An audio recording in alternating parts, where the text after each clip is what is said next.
हजरत अबू हुरैरा फरमाते हैं कि नबी पाक अलैहिस्सलाम ने फरमाया, एक शख्स ने बादलों के अंदर से आवाज सुनी कि फलां आदमी का खेत और बाग खुश्क हो गया है, वहां बरसो और उसके खेत को सैराब करो। तो बड़ा हैरान हुआ कि बादल से आवाज आ रही। फिर उसने देखा कि एक पहाड़ी पर बारिश हुई, वो बादल वहां बरसा, फिर नालियों से होता हुआ पानी एक तरफ चला। तो जिसने आवाज सुनी थी, हुजूर बयान कर रहे हैं, वो भी पीछे पीछे चला के पानी किधर जा रहा है। उसने जाके देखा कि एक मकाम पे एक बाग को वो पानी लग रहा है और एक आदमी वो पानी लगा रहा है। उसने उससे पूछा, तेरा नाम क्या है? उसने कहा क्यों? कहने लगा बता ना। उसने नाम बताया तो कहने लगा, यही तो वो नाम है जो मैंने बादलों के अंदर से सुना है कि फलां के खेत को पानी दे दो।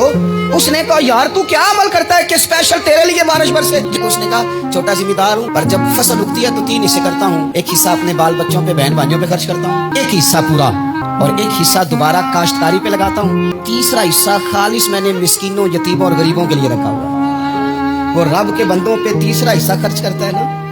तो करीम मालिक ने फरमाया, जहां से गरीब का हिस्सा जाता है वो खेत खुश्क नहीं रहना चाहिए।